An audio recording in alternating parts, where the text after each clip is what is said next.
Hey, welcome back to another episode of Let's Play Dead in Vinland, the We're Unprepared edition. Yes, I don't know what I'm going to talk about in this video. It seems like I've addressed everything that there is to address in my life, particular concerning the move. I'm sure everybody is sick and tired of hearing about the move. Guess I could talk about my my adventures in sound stage creation many moons ago, because I'm 100 years old and that's how I talk. I discussed the fact that I had a trailer in the bush I had been using for some camping, and would be interested and planning on what's the word? Converting it into a, bringing it out of the bush into my property and converting it into a sound booth, so to speak. I actually got it out of the bush, if you can believe it, and that was a challenge and a half. You see juicy little fish swirling on the water's surface here. Who knows what lured them specifically here? You just know that they make an easy target. Go fishing. Who's our fisherman? I thought Eirik was a decent fisherman. I guess not. Yeah, Goob, you're the man. You know, it feels like this is family now. Like, I know them all by name. I know their little quirks and their tendencies. You cast your line and brace yourself to spend the rest of the day waiting for fish to nibble on the bait. Or so you thought. It bit right away. It's as if these dumb fish were literally jumping into your cooking pot. Aim for a bigger target. Okay then. So much for that. You used the fish already hooked to your line to attract larger prey. Once again, you don't have to wait for long. You start to reel the fish in. Wow, by all gods, it is so big. Reeling it in proves quite difficult. You're halfway done when the line breaks. Goodbye dinner. Indeed. Oh, dive. Oof, I don't know about this one. Do we send Parvana down there? She likes to bathe, right? You don't think twice as you quickly strip and jump into the river. It feels good, albeit colder than expected. She's more of like a relaxing type person, but take a deep breath and dive. The water is rather clear. On the bottom you spot several rocks and algae stuck in the mud. Small fish too. As you disturb the mud, something shiny catches your eye. You grasp it and swim back up. Your wet break was productive after all. Nice. Oh, a luck charm. Oh, and I saw in the other video too, the special item that the doggo brought back for us was not any of the ones that I actually applied to characters. It was this item here. Constitution. Who needs Constitution? We got a couple of pretty high up theirs. Wow. So we'll give it to Kari. It's her dog after all, right? And now where's this luck charm? Healing +5. We could give this to somebody. Tomo's good, but could use a buff. There we go. Scavenging. Who's our scavenger? Kari, right? Yeah. Scavenging is not really a big part of the game at the moment, but that's fine. You know what I should be talking about? It was October 17th yesterday. The big legalization day here in Canada, which includes small town Canada. And I didn't partake at all. Like I said, I don't do that. I think I said that in a previous video. You see a bunch of dirty clothes on a makeshift drawing pole. Judging from the very, very bad scent coming from them, you don't expect to see a naked angry man reclaiming them anytime soon if you steal them. We're gonna take we don't really need the linen. Let's live dangerously. Angelico had more stealth. Those clothes may have been put to dry aeons ago, But they were not put there by themselves. You decide to investigate what happened to the owner. Coffee grading for the day? It's nice and hot. So that's like a 7.25 star coffee. Easily. Yeah, 7 1/4 of a star. You follow the sound of water to a small river. The owner lies there, crushed by a fallen tree. I knew, we always find these dead bodies. You soon find the cause of his predicament. A beaver dam stands across the riverbed. Do beaver dams stand? This is small town Canada. I've been in the bush my whole life. I've seen plenty of beaver dams. I don't think I would ever describe them as standing across the river. Death by beavers. What an unlucky bloke. Search the dam. Okay, that's better. Well, at least you found an easy wood stockpile. You get as much wood as you can. Weary of the fury residents? I think wary. Drop the E and you're wary, being aware, on guard, cautious. As opposed to weary as in being tired or worn down. That's my, Hey, I got a joke for you. What book improves both your punctuation and your sex life? The Kama Sutra. I came up with that the other day. I know it's horrible, but I'm putting it on Reddit. I don't care. It's happening. I'm going to put it on maybe not dad jokes. It's not a theft when you take someone else's garbage, is it? Take everything. You quickly take everything you can. Wow. While carrying your loot back to camp, you feel the back of your neck itching. Oh, some of the clothes were covered in mold and worms and whatnot. You throw up, clean your mouth with a dirt-covered sleeve, and resume walking, sick of this life. Depression? Yeah, depression. Stinky blowed wed! No, we can't have that. Gonna work our way up the coast. Oh yes, the bored blue man. You see a blue-bearded man slumped in a wooden throne beautifully carved with serpentine patterns. Serpentine? He stares at you, his face showing no emotions at all. Who's our charisma? Charisma. 100 to 93. 99 on Eirik. 100 on Tomo? I think we said send Tomo because she's also got the constitution. Where'd she go? She doesn't have the intelligence. I don't quite understand the difference between intelligence and wisdom. We're going to send Tomo. This should be interesting. He looks at you straight in the eyes without blinking until you decide to speak. He interrupts. Hello, stranger. Welcome to a strange land. But let me look at you. Wouldn't you be the chosen one? The what? The chosen one. The one from the old prophecy.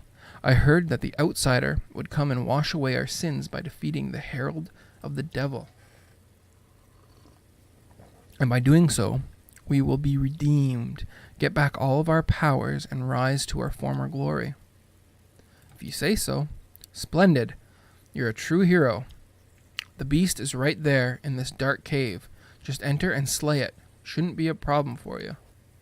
You enter a very dark and gloomy cave not far from here, filled with human remains. You see a big, hairy figure crawling in a corner of a large room. I'm glad I didn't send one of the core family members. That's good. You succeed in your maneuver and deliver a terrible blow to the beast, which screams in pain. You're now wrestling with the furious beast. You try to take the advantage. I was hoping for a constitute. That's why we took Tomo. Imagine if we had sent Parvana. You wrestle with the beast and manage to stab her in the chest. You must finish this fight now. You aim for the head of the beast. Power blow. You deliver a powerful finishing blow to the beast. It screams and falls to the ground in a pool of blood. You did it. You killed the beast. You're exhausted but relieved. You go back to the blue-bearded guy, your trophy in hand. He pauses for a while and looks at you with such intensity that you can't help but look away. Aha. Ah ha ha ha ha ha ha. Thanks for getting rid of this nuisance for me. Aha. It was really a nasty beast. It made horrible snorting sounds at night. This old prophecy trick works all the time. I was sure you'd fall for it. Gullible. Okay, you tricked me. Happy? Loki's the name, my good fellows. Pleased to meet you. Right now, I'm enjoying semi-eternal life with an infinite amount of boredom. So please, please entertain me. He smiles devilishly. I'll pass. This is not a game, you know. See, look, God's like, I'm convinced it's purgatory. Who knows? Since I like you, I'll do you a favor. I'll trade with you some items I salvaged. Come talk to me again. Don't be a stranger. He winks. Talk and trade. I thought for sure he'd be connected to the blue lady from across the way, but maybe not. But he couldn't get rid of these bones for some reason. A beast skin. It's a patched pelt drawing. Whoever did it certainly wanted to make some nice leather. Again, small town Canada. I hate to beat this. Maybe this will be the theme of the episode, right? I was missing a theme when we started here. But I don't have a great deal of experience trapping, but I remember going into a trapper's shop one time, a garage or I don't even know what they call it, where they had the furs or the pelts, whatever you call them, drying, and it was the smell, and it got to me, and that stuck with me. I'm not a squeamish kind of guy, although I'm getting squeamish as I'm getting older. I was quite young then, and it got to me, and things like that didn't usually get to me. I don't know if it was the chemicals, like if they use some kind of a formaldehyde. I don't even know. I may be sounding totally ignorant, and it may have just been the very sort of carnal literal animal smell of the flesh drying, or maybe it was the chemicals, or maybe it was if they use chemicals, or maybe it was some mix of all the above. Because I got to dry the stuff somehow, and I don't think they're drying it by air like they did 100,000 years ago. But I don't know, but it stuck with me, man. It's an interesting sounding profession or hobby or way of life, but that smell as a kid really, really stuck with me for a while. Whoever did it certainly wanted to make some nice leather. You smile, somewhat amused. This is amateur's work. The skin was clumsily pulled away and is fixed at some places. You also notice some grayish particles flying in the wind. Is this ashes? I'll take the skins and we can probably follow the ash after. We need agility for this. It's a nice balance, I guess. This pelt seems to have been abandoned for a few days. Given the insects crawling on it, you swiftly remove them with a wave of your hand. Despite their presence, the pelt seems to be in good condition. Come on. Okay. That was our lower percent roll, I think. You carefully undo the installation without damaging the pelts. You retrieve a few ones when you hear some noise. People, you have to hurry. Greed. Greedy. Oh, snap. You hear the footsteps coming closer, so you hurry. Unfortunately, in your rush, you rip the pelts apart. Damn it. Oh, I can't follow the ashes anymore. I thought I'd be able to follow the ash. That's unfortunate. Are these little raccoons again? Oh no, it's a wild boar. As you walk through the woods, you spot an unmoving boar on rocks, looking around and sniffing the air. By chance, it hasn't seen you yet. Follow discreetly. Booyah.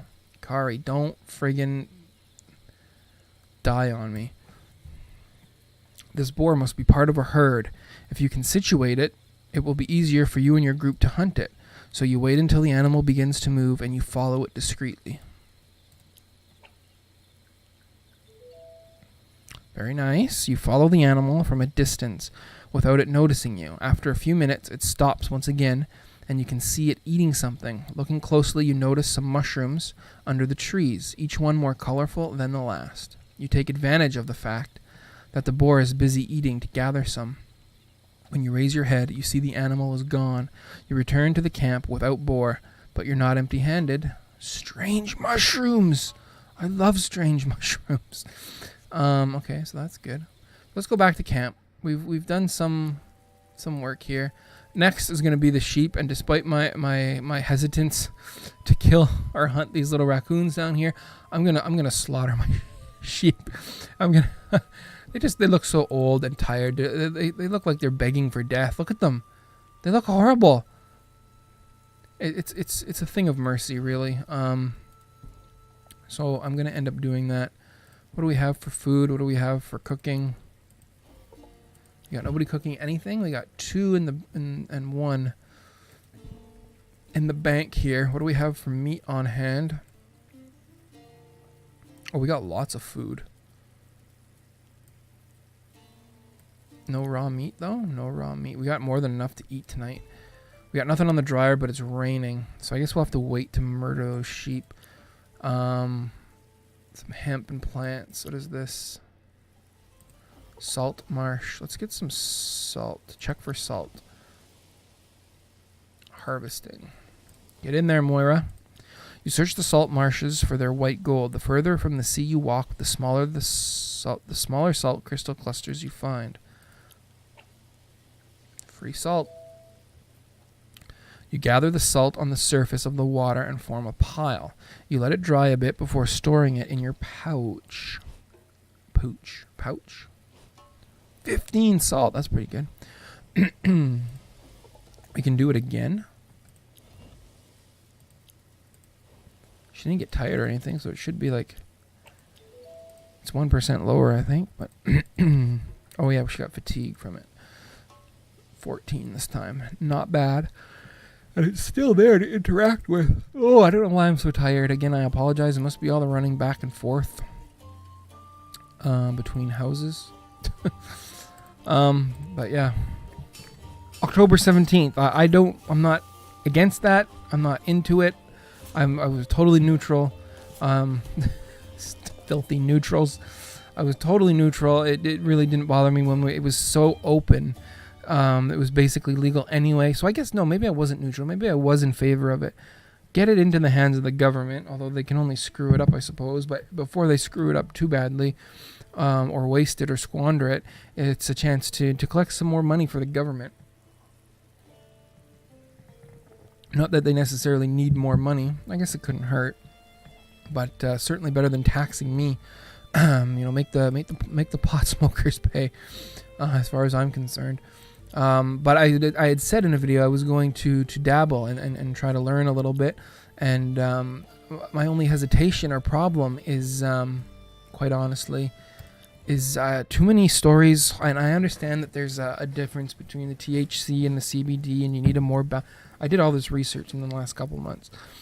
But still, the prospect of it being anxiety-inducing is not what my mental health needs at the moment, with all these houses and things going on. Like I said, it's been the worst summer ever for a lot of different reasons, and that's kind of petering off now. But some of it still remains, and I don't need... one thing I definitely don't need is to just go out and say, hey, let's for no reason at all consume something that just might make us even more anxious. It's just not a wise use of company resources, so to speak. So I've kind of held off with that. It is going to happen eventually. I'm going to dabble a little bit and see what there is out there. But it was not a day one experience, if that's what you were looking for. Was me to recap my day one experience at the Ontario, Canada. I did go to the website.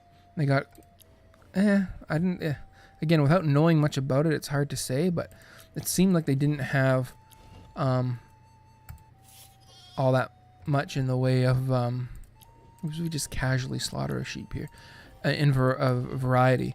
I did see quite a few actually, products that seemed to be balanced or have very high CBD content. But I was surprised that, the one thing I was surprised at with the variety was the CBD content, but also they had the pre-rolled things. So that's good, I guess, right? But prices, I don't know how the prices compare. I don't know. I have no idea if those are good prices, if those are expensive prices. Don't know. It seemed like one option had 3, I guess, joints in it. 3 joints. It was $20 bucks. I thought it worked out to about a little over $5 a joint, so somewhere between $15 and $20, I guess. You slowly approach the animal, careful not to frighten it. You place your hand on its wool. The warm and fluffy touch makes you smile. Yes, I remember this. I don't know if you have to do it in this order, but I'm going to pet it twice and then catch it. And that's what we did. Heard it. Heard, not hurt. Heard it. I'm not going to read this. We've done this before. 3 times before, I think, in fact.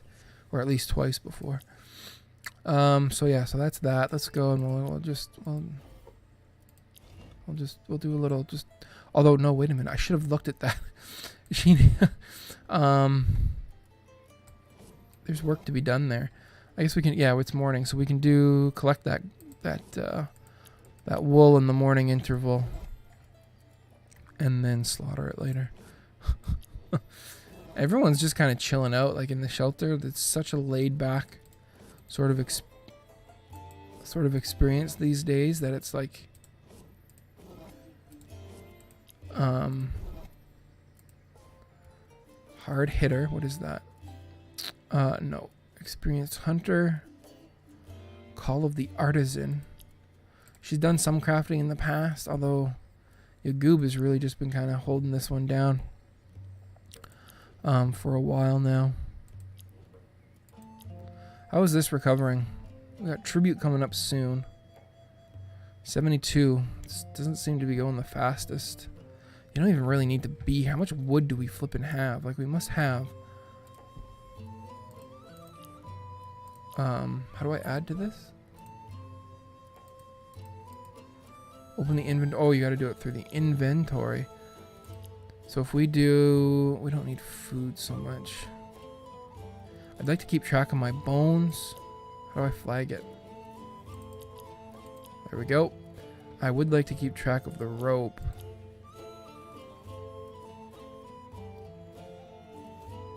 We got all those seeds. We got that. Lots of hemp. How much wheat do we have?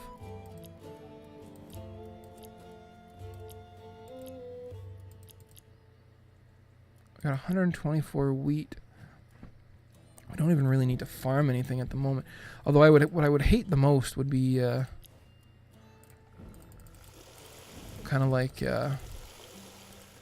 putting everybody in the shelter and being like, oh yes, we're so far ahead of the game, we picked too easy of a difficulty, and then end up with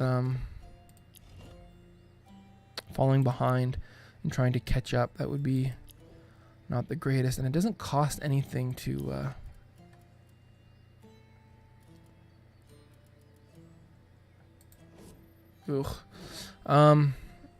doesn't cost anything to a lot of sickness. Do we have multiple healing tent positions? Yeah, we do. You might as well. You're on the pens right now, though. You're on the forge. Bloodwed, you're in the shelter. You can fill in for Yagoob. Okay, we're going to call it here. Thanks so much for watching. We're finishing up rapidly. Again, look for Spelunky, finishing Orwell. All that kind of stuff is going to happen in the coming future. Yeah, a themeless episode, but I think we did all right. I managed to not have too much stumbling and too much nonsense. So thanks again for watching and sticking around. And until next time, thanks very much. See you soon.